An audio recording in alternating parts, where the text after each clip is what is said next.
Welcome to the Dermatology Studio with Dr. Yusra Ayaz. You know, when we hear the word eczema, most of us picture a single itchy red rash. But the truth is, it's actually a whole family of skin conditions. Today, we're going to explore 4 really distinct types, and our guide to understanding them all comes down to one simple clue: where on the body they show up. So, if it's all just itchy red skin, why does it matter where it is, right? Well, it matters a whole lot, because the location of a flare-up gives us these crucial clues about what's causing it, its own unique features, and most importantly, the best way to get it under control. So we're basically going on a head-to-toe tour of the body to see how eczema can look so different depending on the location. We're going to start with the super-sensitive eyelid, then jump down to the feet, work our way up to the lower legs, and we'll finish with the surprisingly complex world of hand eczema. First up, the eyelid. Now, the skin here is some of the thinnest on our entire body. That makes it uniquely sensitive and, you guessed it, a very specific challenge when eczema decides to pop up there. This is pretty much what it looks like: scaly, irritated, flaky skin. And while it's a very common spot for a flare-up, here's the thing: it's rarely a standalone problem. It's usually a sign of something else going on. Eyelid eczema is often a big clue to a larger condition. It's commonly linked with atopic or seborrheic dermatitis. Or it could be a direct contact allergy to something like your makeup or even the nickel in your eyeglass frames. The treatment plan for this follows a really clear step-by-step approach. The first line of attack is simple: avoid any known irritants and use emollients, which are basically just specialized heavy-duty moisturizers. If that isn't enough, step 2 is a mild hydrocortisone cream. And for the really persistent cases, the third line involves specific prescription creams. All right, moving on down to the feet, here we find a condition that's really specific to children and teenagers: Juvenile Plantar Dermatosis, which has the perfect nickname sweaty sock eczema. This one has a really distinct look. The skin on the ball of the foot gets shiny, kind of glazed and cracked. But here's the dead giveaway for doctors: the skin between the toes is usually completely clear. That's the key diagnostic clue. So who gets this? It's typically kids between the ages of 3 and 14, and it happens to be more common in boys. We often see it in kids who also have atopic dermatitis, and there seems to be a genetic link. Get this, it's been reported in identical twins. Under the microscope, it looks like mild eczema, sometimes with evidence of blocked sweat ducts. The treatment plan here starts with a super practical first step: just change the environment of the feet. That means switching to breathable leather shoes and cotton socks, or even better, just wearing open sandals. The second line of treatment involves emollients, especially the ones that contain urea. And for the tougher cases, the third line uses things like Lasar's paste, tar, or tacrolimus ointment. Okay, moving up the body, we land at the lower legs. Now, this type of eczema is fascinating because it's often not caused by an external irritant at all, but by an internal issue, one that has everything to do with the body's circulatory system.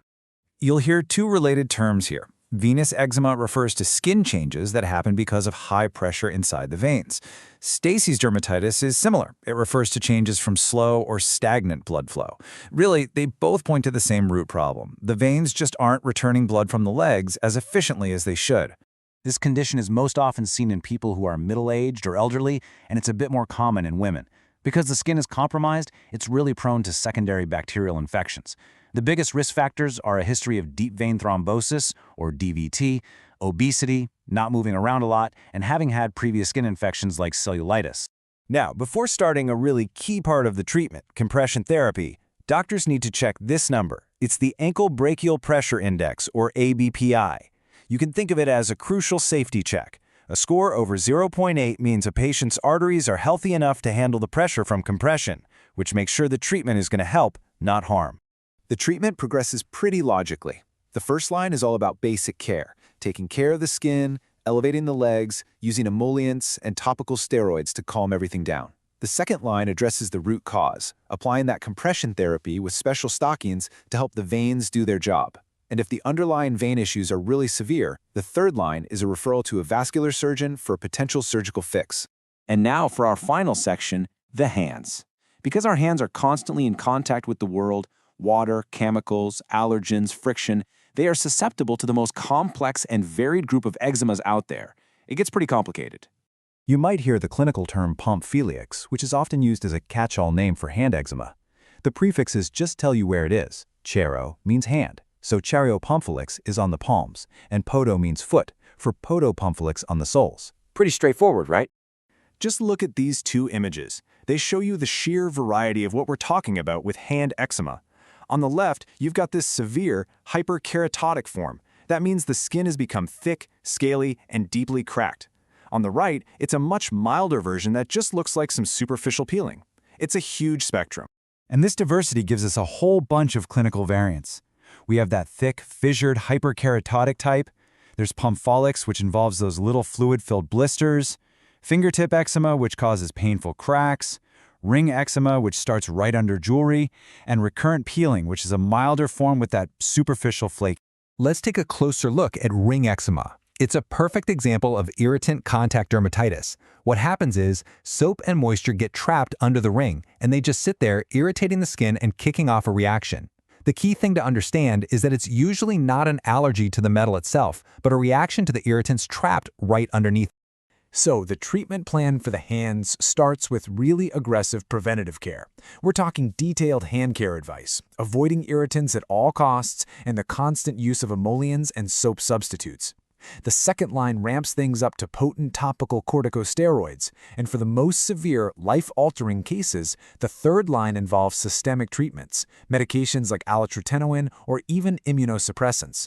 So the crucial takeaway from this whole explainer is this: eczema is not one size fits all. Location is the absolute key that unlocks our understanding of its specific cause, its unique presentation, and the most targeted treatment plan. From the eyelid to the palm of the hand, context is everything. And this leaves us with a final thought. We know that genetics and environmental factors are deeply intertwined in causing these conditions. So, as our understanding of that interplay grows, could we one day predict who is most at risk and actually intervene to prevent these often debilitating conditions from ever appearing in the first place? It's something to think about. Thanks for watching. Hit like, share, and subscribe to the Dermatology Studio. Ask your skin queries in the comments below.